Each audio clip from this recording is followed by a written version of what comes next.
हम लोग आगे बढ़ते हैं और अब हम लोग नेक्स्ट हमारा मैग्नेटिक मटेरियल देखते हैं जो कि है आपका एंटी फेरो मैग्नेटिक मटेरियल। ये बिल्कुल, अगर आप फेरो मैग्नेटिक मटेरियल जानते हैं तो ये एकदम आसान है, कोई ज्यादा समझने लायक नहीं है। देखिए एंटी फेरो मतलब यहाँ पे नाम में ही एंटी छुपा हुआ है ना, तो ये फेरो मैग्नेटिक के उल्टा होगा। मतलब इसका जो डाइपोल का अरेंजमेंट होगा, बाय डिफॉल्ट जो डाइपोल का अरेंजमेंट हम लोग इस मटेरियल का देखते हैं वो कुछ ऐसा होता है कि इसमें ना डाइपोल्स ऐसे होते हैं और उल्टे होते हैं, मतलब अपोजिट के उसमें होते हैं, एंटी पैरेलल अरेंजमेंट बोल सकते हैं। मतलब एक डाइपोल ऐसा है तो उसका ठीक सेम मैग्नीट्यूड में एक डाइपोल अपोजिट दिशा में होगा। ठीक है, ये अपोजिट दिशा में, तो ऐसे इसके जो डाइपोल अरेंजमेंट होते हैं वो बिल्कुल ऐसे होते हैं, है ना। ओके, तो ये क्या करते हैं, आपस में एक दूसरे को कैंसल आउट करने की कोशिश करते हैं। और इसी वजह से पहला तो आप कोई भी मटेरियल देखते हैं तो उसका आप अरेंजमेंट देखिए कि डाइपोल का जो अरेंजमेंट है वो कैसा है। तो आप इसका डाइपोल अरेंजमेंट आप बता सकते हैं कि इसका डाइपोल अरेंजमेंट कैसा है, एंटी पैरेलल है। फिर आप दूसरा प्रॉपर्टी उसका देखिए कि इसका स्पॉन्टेनियस मैग्नेटाइजेशन कितना होगा, है ना। तो आप हर मटेरियल में देख रहे थे, जैसे डायामैग्नेटिक में देखे कि रैंडम है तो उसका स्पॉन्टेनियस 0 होता है। फेरो में बिल्कुल सीधा सीधा होता है तो उसका स्पॉन्टेनियस बहुत ज्यादा होता है।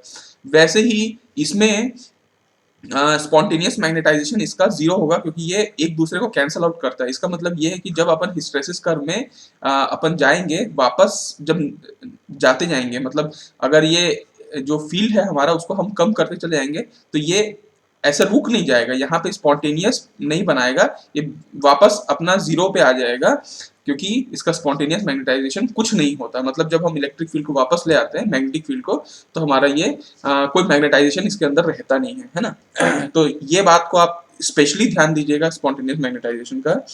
ये मटेरियल अब तीसरा पॉइंट होता है कि टेम्परेचर के अकॉर्डिंग ये कैसे काम करता है। मतलब टेम्परेचर के बढ़ने से क्या इसमें कुछ परिवर्तन आता है? हाँ, आता तो है।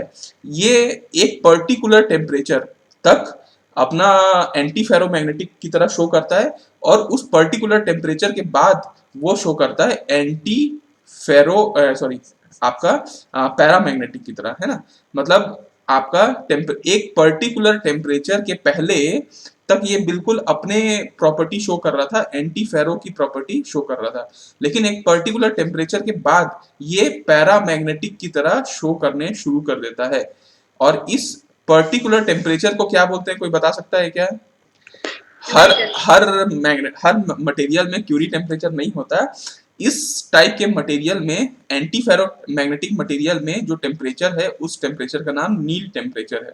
इसीलिए आईईएस में आप कई बार ऑब्जेक्टिव क्वेश्चन में ये टेम्परेचर को देख लोगे और बोलोगे कि कुछ क्वेश्चन पूछा जाता है कि नील टेम्परेचर इनमें से कौन से मैग्नेटिक मटेरियल में एग्जिस्ट करता है, और 4 ऑप्शन रहते हैं। तो नील टेम्परेचर इसीलिए बार बार पूछा जाता है। ये antiferromagnetic material antiferromagnetic material की तरह बिहेव करते हैं up to a critical temperature, जिसको हम नील टेम्परेचर बोलते हैं। ठीक है, इसको हम लोग दर्शाएंगे थीटा एन से, है ना। थीटा एन से हम लोग नील टेम्परेचर को दर्शाते हैं।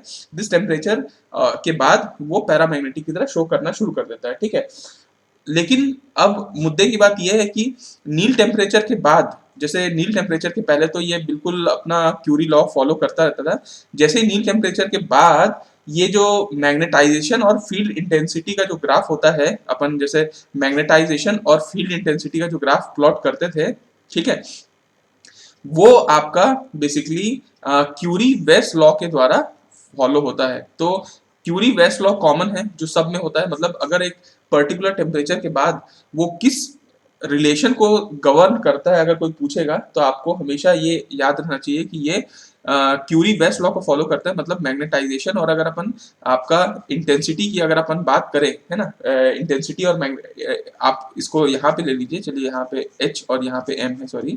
तो अगर आप मैग्नेटिक फील्ड बढ़ाते चले जाएं तो मैग्नेटाइजेशन कितना होगा, ये जो ग्राफ है ये बेसिकली क्यूरी लॉ तो होता है जब तक नील टेम्परेचर के पहले होता है, नील टेम्परेचर के बाद क्यूरी वेस्ट लॉ को फॉलो किया जाता है ना। तो इसका एक मैथमेटिकल रिलेशन भी है। मैथमेटिकल रिलेशन आप निकाल सकते हैं वैसे अगर आप चाहें तो। जैसे हम लोगों ने अभी कुछ दिन पहले इसका पैरामैग्नेटिक मटेरियल में अच्छा खासा डेरिवेशन देखा था कि कैसे m is equal to C by T minus theta होता था और इंटू एच होता था। ये एक हम लोगों ने रिलेशन डिराइव किया था, कहाँ पे डिराइव किया था, पैरामैग्नेटिक मटेरियल में, है ना।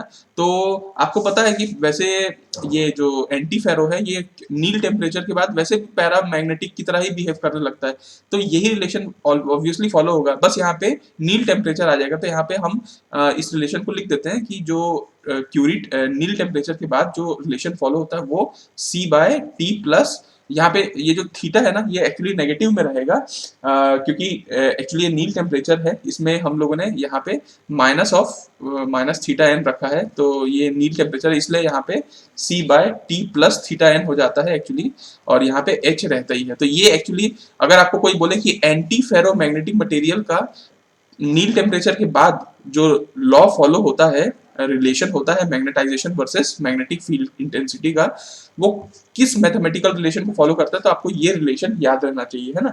तो अगर इसी को मैं ऐसा कहूँ XM कहूँ, क्योंकि XM आपको मालूम है कि magnetisation is equal to XM into H होता है, तो XM M/H होता है, तो आप XM की value simple C plus theta N ऐसे लिख सकते हैं, है ना। और अगर आपको कोई बोले कि ये थीटा एन किस पे डिपेंडेंट है, मतलब एक नील टेम्परेचर किस किस पैरामीटर पे डिपेंडेंट है, तो वो आपको फॉर्मूला आपको मैं बता देता हूँ। ये एक फॉर्मूला होता है, ठीक है, बाय के इंटू गामा, ठीक है। तो इस रिलेशन मतलब ये एक्चुअली फॉर्मूला है जो नील टेम्परेचर का है। इस फॉर्मूले पे अगर आप वैल्यू रखते हैं तो आपको नील टेम्परेचर पता चल जाता है कि उस एंटी फेरोमैग्नेटिक मटेरियल का नील टेम्परेचर कितना होने वाला है ना। तो उसमें आप सारे वैल्यू मेरे को आपको उम्मीद है कि आपको मालूम होगा सारे वैल्यूज इसमें क्या होते हैं, ठीक है। अब आप आगे आते हैं, देखिए एंटी फेरोमैग्नेटिक मटेरियल का एक्चुअली होता क्या है। देखिए जिसको नहीं पता होगा मैं फिर भी बता देता हूँ कि ये जो गामा है इसको अपन फील्ड कांस्टेंट बोलते हैं, बोल्ट्जमैन कांस्टेंट, जो ऑर्बिट है, आपका डायपोल मोमेंट है, म्यू नॉट एब्सोल्यूट परमिएबिलिटी है। इसमें एक्चुअली ये जो थीटा एन की वैल्यू अपन नेगेटिव क्यों लिए, क्योंकि देखिए अक्सर अपन जो पैरामैग्नेटिक में बात कर रहे हैं वो C/T माइनस थीटा की बात कर रहे हैं, तो ये जो थीटा है ये नेगेटिव क्यों आया, बेसिकली इसलिए आया क्योंकि इसका इंटरनल फील्ड कांस्टेंट है गामा, ये एक्चुअली नेगेटिव वैल्यू होती है। तो अगर कोई आपसे ये भी ऑब्जेक्टिव में पूछा जा सकता है कि आप ये जो नील टेम्परेचर है इसका नेगेटिव होने का कारण क्या है, उनमें से 4 ऑप्शन होंगे, तो वो चारों ऑप्शन की वजह से, मतलब किसी और की वजह से नहीं, इंटरनल जो फील्ड कांस्टेंट है वो इसका नेगेटिव होता है, इसके वजह से आपका नील टेम्परेचर नेगेटिव हो जाता है। और नेगेटिव की वैल्यू अगर आप यहाँ रखें तो m is equal to C/T plus theta into H हो जाता है ना। तो बेसिकली इस टाइप के मटेरियल में होता क्या है, जो इंटरनल फील्ड होता है ना, जैसे आप इस फील्ड की बात करें, देखिए कोई भी मटेरियल की अगर अपन बात करें, कोई भी मटेरियल की, उसमें एक इंटरनल फील्ड भी होता है और आप एक्सटर्नल फील्ड भी देते हो, ये तो हम लोग हमेशा से पढ़ते आए हैं। इस टाइप के मटेरियल में जो इंटरनल फील्ड होता है ये लेस होता है एक्सटर्नल फील्ड से, ठीक है, क्योंकि इसमें क्या हो रहा है, आपको याद होगा कि इंटरनल फील्ड की अपन जब बात करते हैं या कोई भी फील्ड, जब एक मटेरियल में फील्ड की बात करते हैं तो वो दोनों से इफेक्ट करता है, एक्सटर्नल और इंटरनल। और इंटरनल में हम लोगों ने पढ़ा था कि इंटरनल क्यों हो रहा है, अगर मैग्नेटिक मटेरियल है तो इंड्यूस्ड मैग्नेटाइजेशन की वजह से, मतलब अंदर में एक मैग्नेटाइजेशन जनरेट हो रहा होगा, उसके वजह से एक फील्ड अपने आप क्रिएट हो जा रहा है अंदर में।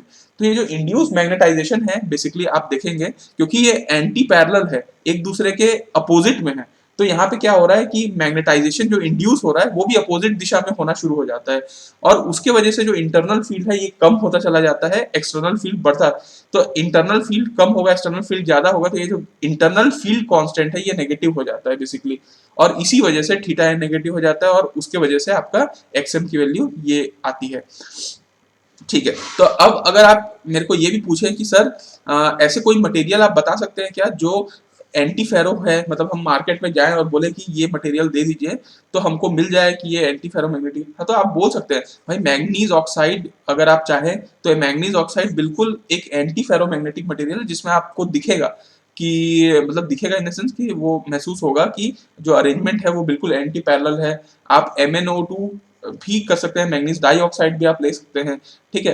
आप कोबाल्ट ऑक्साइड भी ले सकते हैं, ठीक है, आप कोबाल्ट ऑक्साइड भी ले सकते हैं, आप आयरन ऑक्साइड भी ले सकते हैं। ये सारे जो ऐसे टाइप के मटेरियल हैं जिसमें आपको एंटी पैरेलल अरेंजमेंट दिखता है और ये बिल्कुल एंटी फेरो मैग्नेटिक मटेरियल की तरह बिहेव करते हैं। नेक्स्ट हम लोग अब नेक्स्ट टाइप का मटेरियल पढ़ने की कोशिश करते हैं। नेक्स्ट टाइप का मटेरियल जो आपका मिलेगा वो है आपका लास्ट मटेरियल, वो है आपका इस चैप्टर का, वो है फेरी मैग्नेटिक मटेरियल। फेरी मैग्नेटिक मटेरियल, इसी को आम भाषा में फेराइट्स भी कहा जाता है ना, इसको फेराइट्स भी कहते हैं, फेरी मैग्नेटिक मटेरियल, ये फेराइट्स भी होता है। ये सब अपन पढ़ क्यों रहे हैं, इलेक्ट्रॉनिक्स ब्रांच अपन लिए हैं, और ये मैग्नेटिक मटेरियल ये सब अपन पढ़ क्यों रहे हैं, क्योंकि एक्चुअली आपका जो जितना हम लोग चीज़ों को बनाते हैं उसका मटेरियल बड़ा इंपॉर्टेंट हो जाता है, पैरामीटर। आप बिल्कुल 8 सेमेस्टर अलग अलग टाइप के सब्जेक्ट पढ़ते हो कम्युनिकेशन में, दुनिया भर के कम्युनिकेशन के पढ़ोगे कि एनालॉग कम्युनिकेशन क्या होता है, डिजिटल कम्युनिकेशन क्या होता है, QAM क्या होता है, वगैरह वगैरह। आप फिर कंट्रोल सिस्टम में भी पढ़ोगे, मतलब अगर आप एक इंडस्ट्री में चले जाते हैं तब इंडस्ट्री में कैसे प्लांट वगैरह हैंडल होते हैं, कब फीडबैक दिया जाता है, कंट्रोलेबिलिटी क्या होता है, ऑब्जर्वेबिलिटी, ये सब दुनिया भर की चीज़ें पढ़ते हो। फिर आप जब सर्किटरी में आते हो तो आप देखते हो कि इलेक्ट्रॉन्स की मोबिलिटी क्या होती है, फिर आप VLSI फैब्रिकेशन देखते हो, मॉसफेट ये होता है, होल्स क्या होते हैं, सब आप देखते हो। ये इलेक्ट्रॉनिक्स के ना अलग अलग आयाम में आप चीज़ों को पढ़ते चले जा रहे हो, समझते चले जा रहे हो। एक आयाम इन तीनों के बीच में ये भी है कि आपका जो मटेरियल है, जिस मटेरियल से आप बनाने की कोशिश करोगे ये सब चीज़, वो मटेरियल किस तरीके से बिहेव करता है, आपका क्या, आप एक इंसुलेटर की बात करोगे ही करोगे, क्योंकि आप दुनिया भर के मॉसफेट बना लो, जो बना लो, सब में इंसुलेटर और ये सब चीज़ों की डाइलेक्ट्रिक की जरूरत पड़ेगी, तो हमने वो भी पढ़ा। मैग्नेटिक की भी जरूरत पड़ती है, क्योंकि हम पूरी चीज़ें इलेक्ट्रोमैग्नेटिक फील्ड्स के में काम करते हैं, तो हम मैग्नेटिक की भी जरूरत पड़ती है, इसलिए आप ये सारे चीज़ों को पढ़ रहे हो। तो मतलब आपका दिमाग में स्कोप क्लियर होना चाहिए कि हम पढ़ क्यों रहे हैं, तब आपको मजा आएगा पढ़ने में। देखिए फेरी मैग्नेटिक मटेरियल क्या होता है, इसका सबसे पहले कोई भी मैग्नेटिक मटेरियल आप जब स्टडी करने जाए तो सबसे पहले उसका क्या देखें, उसका डाइपोल अरेंजमेंट देखें। तो हम इसका पहले डाइपोल अरेंजमेंट देखते हैं कि डाइपोल अरेंजमेंट कैसा है। ये बिल्कुल ना एंटी पैरेलल की तरह काम करता है, लेकिन एंटी फेरोमैग्नेटिक मटेरियल की तरह, लेकिन इसका जो डाइपोल अरेंजमेंट होता है ये थोड़ा सा ऐसे होता है।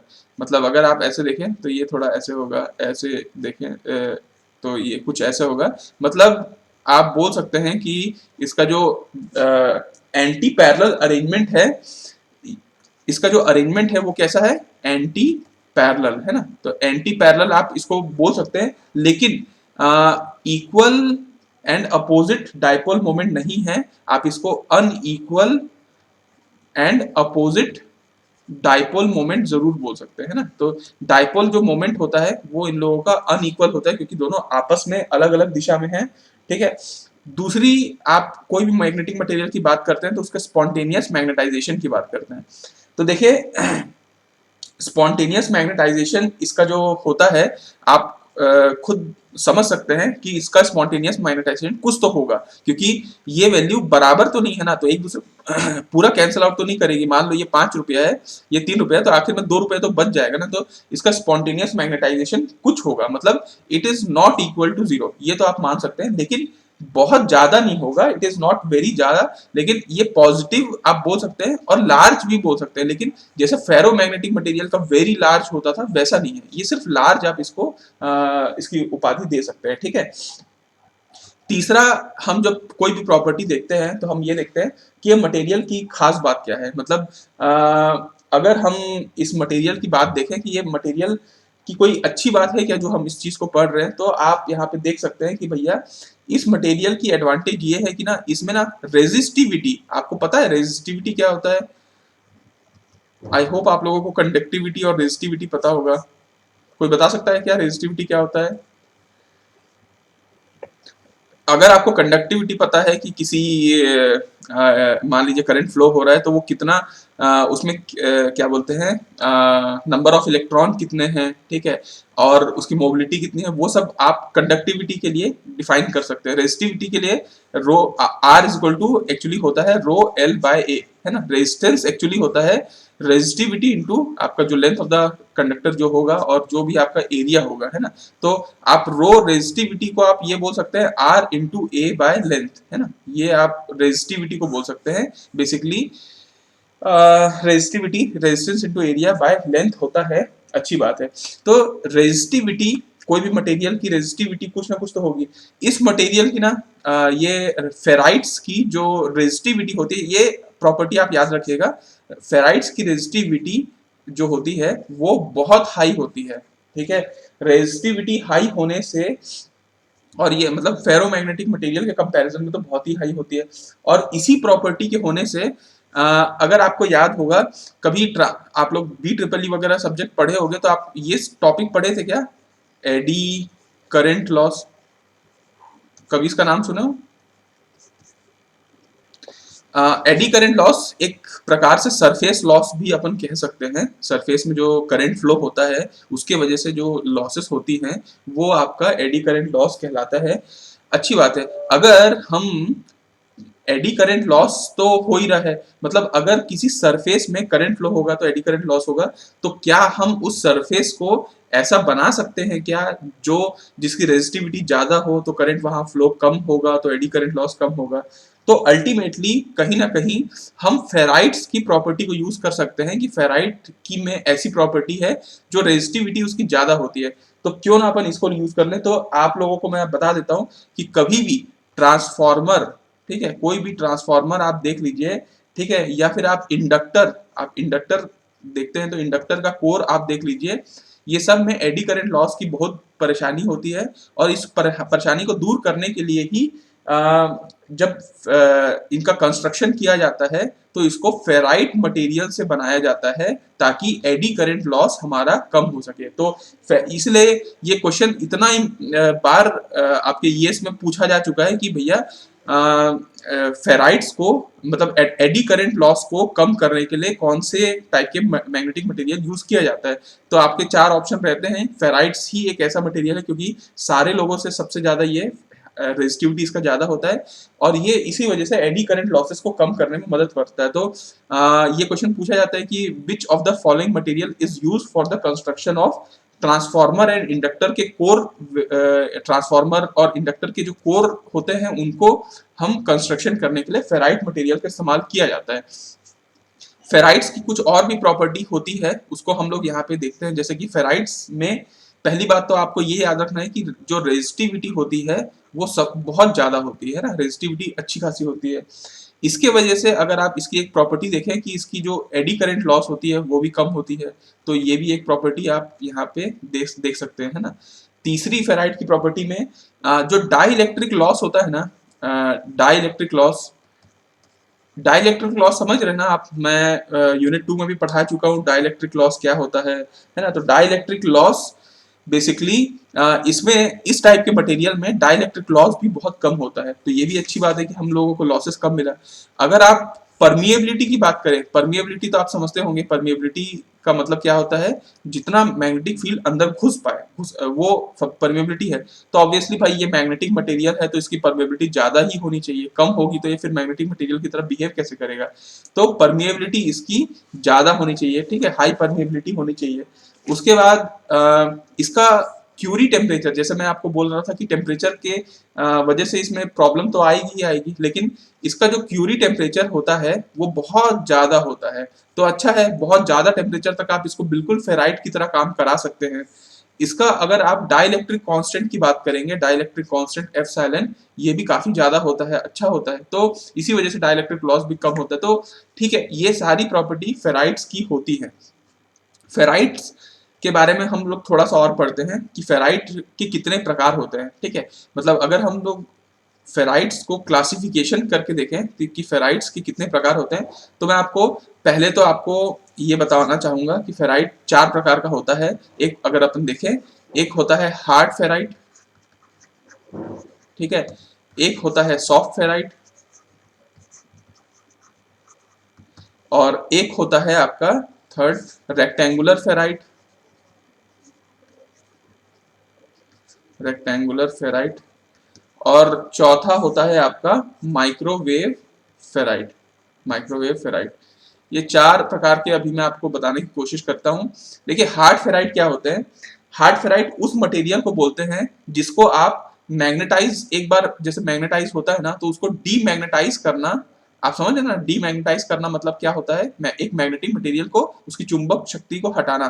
तो डीमैग्नेटाइज करना वेरी हार्ड होता है ना, बहुत ज्यादा, क्योंकि ये अपने आप में देखो ना हार्ड फेराइट है, मतलब ये बहुत ज्यादा, बहुत मतलब इंटेंस वाले चुंबक होंगे, है ना। तो इनको डीमैग्नेटाइज करना बहुत हार्ड होता है। वो क्यों होता है, उसके कारण होता है कि इसके अंदर ना दो प्रॉपर्टी होती है। एक होती है रिटेंटिव, सबके अंदर आपको दो प्रॉपर्टी को याद रखना है। एक होता है रिटेंटिविटी और एक होता है कोएर्सिविटी। रिटेंटिविटी का मतलब ये होता है कि देखो, अगर आप मैग्नेटिक फील्ड लगाए हैं और वो मैग्नेटाइज हो चुका है, तो वो कितना देर तक रिटेंशन कर पाएगा। रिटेंशन करने का मतलब होता है स्टोर करना, तो कितने देर तक स्टोर कर पाएगा। तो इसकी जो रिटेंटिविटी होती है वो बहुत हाई होती है, इस वजह से इसको डीमैग्नेटाइज करना बड़ा मुश्किल है। दूसरा इसमें ये भी होता है कि कोएर्सिविटी भी बहुत ज्यादा होती है। अब कोएर्सिविटी क्या होती है, मैं आप लोगों को शायद हिस्ट्रेसिस कर्व के समय पढ़ाया था कि एक जैसे अगर आपका एक फेरोमैग्नेटिक है या फिर कोई मटेरियल है, उसके लिए मान लीजिए ऐसा अपन लेके आते हैं, ठीक है, ये एक ये आपका हिस्ट्रेसिस कर्व है। अगर आप जीरो से ऊपर मतलब आगे की तरफ जाते हैं तो आपका ये आपका जैसे एच आप देते जाते हैं, मैग्नेटाइजेशन आपका चला जाता है। फिर आप जब एच को कम करते चले जाते हैं तो ये कुछ रह जाता है, उसको स्पॉन्टेनियस कहते हैं अपन, है ना, या फिर उसको रिटेंटिविटी भी कहते हैं। तो ये रिटेंटिविटी तो आप समझ गए। लेकिन जब हम इसको, ये अभी भी जीरो तो हुआ नहीं है, इसको हम जीरो करने के लिए क्या करना है, नेगेटिव फील्ड में एच लगा रहे हैं, मतलब नेगेटिव फील्ड में एच लगा रहे हैं, तब जाके ये जीरो हो रहा है। तो इसकी बेसिकली इसका जो हार्ड फेराइट होते हैं, आप वैसे भी इसको आसानी से तो जीरो कर नहीं पा रहे हो, रिटेंटिविटी इसकी ज्यादा है, तो कोएर्सिविटी भी इसकी ज्यादा होगी, क्योंकि इसको और नेगेटिव एक्सिस पे एच लगाना पड़ेगा, तब जाके बेचारा इसका मैग्नेटाइजेशन जीरो होगा। तो दो प्रॉपर्टी को याद रखेगा। इस टाइप के मटेरियल को हम परमानेंट मैग्नेट के रूप में भी जानते हैं। जैसा आप बचपन से सुनते होंगे कि ये परमानेंट मैग्नेट है, तो इसी टाइप के मटेरियल को हम परमानेंट मैग्नेट की तरह इस्तेमाल करते हैं। अगर आप कोई पूछेगा कि सर आप कोई एग्जांपल बता सकते हैं क्या, जो मैं मार्केट से जाऊं तो खरीद के ला सकता हूं, परमानेंट मैग्नेट दे दो भैया करके, तो आप बोल सकते हैं कि आप कभी अगर आप बोले बेरियम फेराइट, है ना, बेरियम फेराइट अगर आप मार्केट में बोलते हैं कि भैया बेरियम फेराइट दे दीजिए, तो आपको परमानेंट मैग्नेट मिलता है। या आप बोलते हैं स्ट्रॉन्शियम फेराइट, तो भी आपको मिलता है। और ये एग्जांपल क्यों बता रहा हूँ, क्योंकि ये एग्जाम में भी कई बार पूछा जा चुका है कि भैया ये जो which of the following are permanent magnet, और चार ऑप्शन देता है, तो आपको फेराइट से related barium ferrite, strontium ferrite अगर कुछ मिल जाता है, तो आप बिल्कुल इसको हार्ड फेराइट की तरह समझ सकते हैं, है ना। उसके बाद हम लोग आगे आते हैं और हम नेक्स्ट सॉफ्ट फेराइट की तरफ देखते हैं। देखिए नाम में सॉफ्ट है, इसका मतलब ये है कि ये ना आसानी से मैग्नेटिक भी हो जाता है और डीमैग्नेटाइज भी हो जाता है। मतलब इसको अपन लिख सकते हैं कि इजी टू मैग्नेटाइज, और फिर उसको डीमैग्नेटाइज करना भी बड़ा आसान हो जाता है। तो आप समझ पा रहे हैं क्या कि ये स्विच की तरह काम करना शुरू कर देगा, कभी मैग्नेटिक कभी डीमैग्नेटिक, मैग्नेटिक डीमैग्नेटिक, तो ये स्विच की तरह काम करना शुरू कर देगा। ठीक है, इसमें अगर रिटेंटिविटी और कोर्सिविटी की बात करें तो रिटेंटिविटी कम होता है, ज्यादा रिटेन नहीं कर पाता, और इसको कोर्सिविटी भी बहुत ज्यादा नहीं देना पड़ता, कम कोर्सिविटी होता है ना। एक्चुअली जो ट्रांसफार्मर का जो कोर होता है ना, ट्रांसफार्मर कोर की मैं बात कर रहा था, या इंडक्टर के कोर की बात कर रहा था, उसमें ना फेराइट का यही वाला सेगमेंट यूज होता है, सॉफ्ट फेराइट ही यूज होता है, क्योंकि हमको बार बार स्विचिंग करना रहता है बीच बीच में हम तो ये इस टाइप के मटेरियल को ही हम लोग, सॉफ्ट फेराइट को ही हम लोग आपका कंस्ट्रक्शन ऑफ ट्रांसफार्मर और इंडक्टर कोर में इस्तेमाल करते हैं। उसके बाद हम लोग आते हैं रेक्टेंगुलर फेराइट। अच्छा, इसका कुछ एग्जांपल, अगर आप इसको खरीदना चाहें मार्केट से, तो आपको मैं एग्जांपल बता देता हूं कि अगर आप निकल जिंक फेराइट, अगर आप मार्केट में बोलते हैं कि आप निकल जिंक फेराइट दे दीजिए, तो आपको ऐसा मटेरियल मिलेगा जो आपको बिल्कुल सॉफ्ट मैग्नेटिक मटेरियल होगा। और आपको मैं ये भी बता देता हूँ कि ऑडियो और टीवी के जो ट्रांसफार्मर होते हैं, ऑडियो ट्रांसफार्मर या टीवी के जो ट्रांसफार्मर होते हैं, उसमें भी इसी टाइप का सॉफ्ट फेराइट यूज होता है। मतलब जहां भी स्विचिंग का काम होता है वहां सब यही वाला सॉफ्ट फेराइट यूज होता है। तीसरा फेराइट होता है रेक्टेंगुलर फेराइट। इसका नाम रेक्टेंगुलर फेराइट इसलिए रखा गया क्योंकि इसका जो हिस्ट्रेसिस कर्व होता है वो बड़ा रेक्टेंगुलर जैसा होता है। मतलब ये शुरू तो ऐसा होता है, जैसे यहाँ अगर अपन देखें ये H है मान लीजिए और ये M है, तो ये शुरू तो ऐसा होगा, बढ़िया ऐसा टाइप का शुरू होगा, लेकिन ये वापस हिस्ट्रेसिस नहीं बनाएगा। जैसे ही हम H की वैल्यू 0 रखते हैं, ये वैल्यू एकदम कॉन्स्टेंट हो जाएगा ऐसा। और अगर आप H की वैल्यू नेगेटिव भी लेके जाते हैं तो ये 0 नहीं आएगा, ये ऐसा आ जाएगा। और सडनली एक पॉइंट पे ये एक पर्टिकुलर एज पे ये वैल्यू अचानक से जीरो हो जाएगा, ठीक है। मतलब धीरे धीरे ग्रेजुअल नहीं होता, सडनली जीरो होता है। और फिर अगर आप इसको मान लीजिए आप बढ़ाना चाहें तो ये आप इस तरफ ये वापस नेगेटिव होके ये वापस चेंज होके पॉजिटिव की तरफ बढ़ेगा और ये वैसा ऐसा बन जाएगा एंड देन फिर ये कवर अप करेगा। तो इसका जो रेक्टेंगुलर जो इसका हिस्टैरिसीस कर्व है, ये रेक्टेंगुलर बनने के वजह से ये जो कर्व आ रहा है, इसलिए इसका नाम रेक्टेंगुलर फेराइट रख दिया गया है। ये किस टाइप के चीजों के लिए यूज होगा? देखिए जैसा आप लोगों को समझ में आ रहा है कि ये मैग्नेटिक फील्ड को बहुत देर तक स्टोर करके रखा है। मतलब अगर ये एक पर्टिकुलर वैल्यू तक पहुंच गया है तो अगर आप इसको जीरो भी कर दे रहे हैं तो इसकी वैल्यू वैसे ही की वैसे ही स्टोर है। तो आपको ये समझ में आ रहा है क्या, अंदाजा हो रहा है क्या कि ये कहीं पे भी स्टोरेज के काम आएगा। इसलिए कभी भी आप अगर मैग्नेटिक मेमोरी की बात करेंगे ना कि कोई ऐसा स्टोरेज है जो मैग्नेटिक है, आप जानते हैं ना हार्ड डिस्क वगैरह सब मैग्नेटिक मटेरियल मैग्नेटिक डिस्क ही होता है। तो जो मैग्नेटिक मेमोरी होता है वो रेक्टेंगुलर फेराइट के बेसिस पे ही होता है। मतलब अगर आप कोई भी डेटा स्टोरेज डिवाइस की बात करें जो मैग्नेटिक पे काम कर रहा है वो रेक्टेंगुलर फेराइट को ही मान रहा होगा, रेक्टेंगुलर फेराइट वाला ही मटेरियल यूज कर रहा होगा। तो फिर आप बोलेंगे कि सर आप इसका कोई मटेरियल बताइए मेरे को कि हम इसको खरीदना चाहते हैं, खुद से बनाना चाहते हैं, तो कैसे करें? तो मैं आपको बोलूंगा कि आप ना जाइए मार्केट से और बोलिए कि आप मेरे को मैग्नीशियम फेराइट दे दीजिए, ठीक है। मैग्नीशियम फेराइट दे दीजिए, या आप बोलिए मैग्नीज कॉपर का फेराइट दे दीजिए, ठीक है। या फिर अगर आप बोलेंगे निकल लिथियम का फेराइट आप दे दीजिए। तो ये सारे आपको फेराइट आपको ऐसे मिलेंगे जो आपको रेक्टेंगुलर फेराइट की तरह इस्तेमाल होंगे और मैग्नेटिक मेमोरी में स्टोर होंगे, है ना। इसके बाद हम लोग आते हैं नेक्स्ट वाले वर्जन पे। नेक्स्ट वर्जन हमारा माइक्रोवेव फेराइट है। इसका नाम माइक्रोवेव इसलिए रखा गया क्योंकि ये ऐसे फेराइट हैं जो माइक्रोवेव फ्रीक्वेंसी पे ही इस्तेमाल किए जाते हैं। अब आपको मेरे ख्याल से माइक्रोवेव फ्रीक्वेंसी तो आपको पता होगा कि हाई लेवल पे फ्रीक्वेंसी जब होती है उसको हम लोग माइक्रोवेव फ्रीक्वेंसी कहते हैं। 10 टू द पावर लगभग 9 गीगाहर्ट्ज से जो फ्रीक्वेंसी चालू हो जाती है उसको हम माइक्रोवेव फ्रीक्वेंसी कहते हैं, ठीक है। ओके, तो अब हम लोग आते हैं, चलिए एक्चुअली माइक्रोवेव फेराइट में होता क्या है, जब हम एक फेराइट मटेरियल को माइक्रोवेव फ्रीक्वेंसी देते हैं, बहुत हाई फ्रीक्वेंसी देते हैं, ठीक है। तो अब फ्रीक्वेंसी अपन देंगे मतलब ईएम वेव को हम इसमें पास कराने की कोशिश करेंगे। तो अब आपको ये पता है कि मैग्नेटिक जो यहाँ पे मैग्नेटिक डाइपोल होंगे, वो magnetic dipole basically dipole moment की हम बात करते हैं। वो डाइपोल मोमेंट का ओरिजिन आप याद करिए। मैग्नेटिक डाइपोल मोमेंट क्यों हो रहा था? क्योंकि उसमें दो तीन चीज हो रही थी। इलेक्ट्रॉन खुद घूम रहे थे, इलेक्ट्रॉन ऑर्बिट में घूम रहे थे और न्यूक्लियस घूम रहा था। अगर आपको याद होगा origin of permanent dipole moment इसी वजह से हो रहा था, है ना।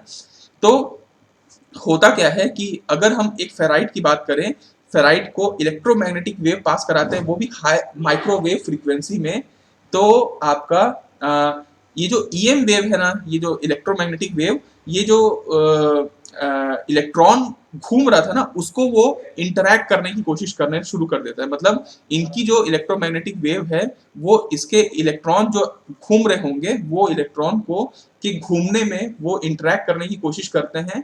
और इससे होता क्या है कि जो इलेक्ट्रोमैग्नेटिक वेव का प्लेन ऑफ पोलराइजेशन है वो रोटेट हो जाता है। आप लोग मेरे ख्याल से ईएमएफटी जो सब्जेक्ट था इसमें प्लेन वेव नामक एक सब्जेक्ट पढ़े होंगे, टॉपिक पढ़े होंगे प्लेन वेव, जिसमें आप लोगों ने पोलराइजेशन टॉपिक पढ़ा होगा। मेरे ख्याल से आप लोगों ने पोलराइजेशन के अलग अलग टॉपिक पढ़े होंगे। जैसे एक पोलराइजेशन होता है लीनियर पोलराइजेशन, मतलब आपका जो ईएम वेव है वो बिल्कुल इधर इधर इधर इधर इधर इधर इधर इधर ही पोलराइज होता रहता है, रोटेट होता रहता है। एक पोलराइजेशन अगर आपको याद होगा तो आप इलेक्ट्रिकल टाइप का पोलराइजेशन पढ़े होंगे जिसको इलेक्ट्रिकल पोलराइजेशन कहते हैं। और एक पोलराइजेशन आप लोगों ने देखा होगा जो सर्कुलर पोलराइजेशन होता है। तो देखिए एक इलेक्ट्रोमैग्नेटिक वेव क्या कर रहा है, पोलराइज होता रहता है, चाहे लीनियर हो, चाहे इलिप्टिकल हो, चाहे सर्कुलर हो, इलेक्ट्रोमैग्नेटिक वेव पोलराइज होता ही होता है। और आप ये भी समझते होंगे कि आप जब एक एंटीना से एक वेव को भेजते हैं तो उसकी पोलराइजेशन कुछ होती है, ठीक है। हो सकती है इलिप्टिकल हो सकता है लीनियर हो। और जब वो रिसीव होता है तो ये पोलराइजेशन बहुत इफेक्ट करता है। अगर पोलराइजेशन मिसमैच हो गया अगर दोनों का पोलराइजेशन मिसमैच हो जाता है तो जो सिग्नल रिसीव होता है वो इक्वल टू जीरो होता है। आप लोगों को ईएमएफटी में शायद पढ़े होंगे ये सब चीज। तो पोलराइजेशन, इलेक्ट्रोमैग्नेटिक वेव का पोलराइजेशन बहुत बड़ा रोल प्ले करता है। तो अल्टीमेटली मैं आपको ये बोलना चाह रहा हूँ कि अगर इलेक्ट्रोमैग्नेटिक वेव आप पास करा रहे हो जिसकी फ्रीक्वेंसी माइक्रोवेव है, और उसके बीच में आप एक फेराइट रख देते हो जिसको माइक्रोवेव फेराइट कहते हैं अपन, तो होता क्या है कि माइक्रोवेव फ्रीक्वेंसी में इस फेराइट का जो डाइपोल मोमेंट है, या फिर आप बोल सकते हैं इलेक्ट्रॉन का जो घूमने की रफ्तार है, उस पे ये इफेक्ट करता है। और वो जो इलेक्ट्रॉन जो घूम रहे हैं वो इसको इफेक्ट कर देते हैं, इस वेव को इफेक्ट करते हैं, और इसका जो पोलराइजेशन का प्लेन है, प्लेन ऑफ पोलराइजेशन, वो चेंज हो जाता है। वो चेंज हो जाता है और रोटेट हो जाता है कुछ एंगल से वो रोटेट हो जाता है। आप लोग मेरे ख्याल से 7th सेमेस्टर में जब जाओगे, 7th सेमेस्टर में माइक्रोवेव एक सब्जेक्ट होता है, उसमें आप ये नाम को सुनिएगा तब आप लोगों को अच्छे से रिमेम्बर होगा। उसको हम लोग बोलते हैं फैराडे रोटेशन। फैराडे साहब ने इस चीज को खोज किया था, इसलिए इनका नाम रख दिया गया फैराडे, और इसको बोला गया फैराडे रोटेशन। ये बहुत मददगार है। आप लोग कभी कभी जब माइक्रोवेव सब्जेक्ट पढ़ेंगे तो आपको ये मेरा ये टॉपिक याद आएगा कि फैराडे रोटेशन क्या होता है, क्योंकि इसी के बेसिस पे कुछ डिवाइस बनाए जाते हैं, जैसे आइसोलेटर हो गया, सर्कुलेटर हो गया। ये ना कुछ माइक्रोवेव डिवाइस होते हैं। आइसोलेटर का मैं आपको ऐसे ही बता देता हूँ। देखिए, एक मान लीजिए एक अब माइक्रोवेव फ्रीक्वेंसी को हम ऐसे तो भेज नहीं सकते, एक बेंच के थ्रू हम भेजते हैं इसमें मान लीजिए, और यहाँ पे हमको पहुंचाना है। ठीक है, कई बार हमको ऐसा लगता है कि ये वेव जो है इसको नहीं पहुंचाना है, इस डिवाइस को इससे हमको आइसोलेट करना है, तो हम क्या करते हैं, एक हम आइसोलेटर लगा देते हैं। आइसोलेटर का मतलब है हम माइक्रोवेव फेराइट का इस्तेमाल करने जा रहे हैं। माइक्रोवेव फेराइट क्या करेगा, इसका ना यहाँ पे ये आएगा तो इसका प्लेन ऑफ पोलराइजेशन को रोटेट कर देगा कुछ एंगल से, और ये शायद वापस चला जाएगा। तो इसको बोलते हैं आइसोलेटर। जनरली आप मेरे ख्याल से कुछ एंटीना वगैरह आप देखे होंगे, कभी आप देखेंगे कि ना बड़े बड़े एंटीना होते हैं, वो एंटीना में क्या किया जाता है ना, एक एंटीना में एक आइसोलेटर भी लगा दिया जाता है, और उसके बाद ये ऐसा किया जाता है ताकि कभी भी मान लीजिए कोई चीज सिग्नल भेजे और कुछ और सिग्नल आ गया, तो ये जो ट्रांसमीटर है इसके पास मत आ जाए। ट्रांसमीटर के पास अगर कुछ चीज रिसीव होना शुरू हो जाएगा, अगर ये रिसीवर नहीं है तो, ये सिर्फ ट्रांसमीटर है तो फिर ये वर्क नहीं कर पाएगा। इसलिए ट्रांसमीटर के बाद में एक आइसोलेटर भी लगा दिया जाता है। तो आइसोलेटर बेसिकली बनता किससे है, माइक्रोवेव फेराइट से बनता है। और माइक्रोवेव फेराइट में क्या प्रॉपर्टी होती है कि अगर electromagnetic wave eight microwave frequency अगर माइक्रोवेव फेराइट में आते हैं, तो उसके जो इलेक्ट्रॉन की डाइपोल मोमेंट होती है वो इंटरेक्ट करती है माइक्रोवेव फ्रीक्वेंसी के साथ, और माइक्रोवेव की फ्रीक्वेंसी की जो प्लेन ऑफ पोलराइजेशन है वो चेंज होने लग जाती है, थोड़ा एंगल से चेंज होने लगती है। इस पूरे प्रोसेस को फैराडे रोटेशन कहा जाता है, और ये इस्तेमाल कहाँ होता है, आइसोलेटर और सर्कुलेटर्स में। आप मेरे को अगर बोलेंगे कि सर आप मेरे को बताइए ऐसे कोई मटेरियल जो मैं मार्केट से खरीद सकूं, तो मैं आपको बोलूंगा कि आप मार्केट में बोलिएगा कि मेरे को कोबाल्ट फेराइट दे दीजिए। कोबाल्ट फेराइट देंगे तो आपको बिल्कुल माइक्रोवेव फेराइट मिलेगा। आप बोलिएगा निकल फेराइट दे दीजिए मेरे को, तो भी आपको ये मिलेगा। आप बोलिएगा मैग्नीज फेराइट दे दीजिए, तो भी आपको इस टाइप का मटेरियल मिलेगा। सबसे अच्छा तो इसका होता है गार्नेट। गार्नेट इसीलिए ये क्वेश्चन कई बार एग्जाम में पूछा जाता है, गार्नेट मतलब कहाँ पे यूज होता है, तो ये एकदम एक्सट्रीमली बहुत सबसे अच्छा फेराइट गार्नेट को बोला जाता है। और इसी का एक पूरा नाम है यट्रियम आयरन गार्नेट, इसी को YIG बोलते हैं, यट्रियम यट्रियम आयरन गार्नेट, है ना। तो ये आपका सबसे बेस्ट फेराइट मटेरियल होता है। फेराइट और भी अलग अलग चीजों से बनता है, मैग्नेटाइट और अलग अलग चीजों से बनता है, लेकिन अल्टीमेटली मैं आपको ये समझाना चाह रहा था कि फेराइट कुछ ऐसा होता है। इसी को हम लोग क्या बोलते हैं, फेरी मैग्नेटिक मटेरियल भी कहते हैं।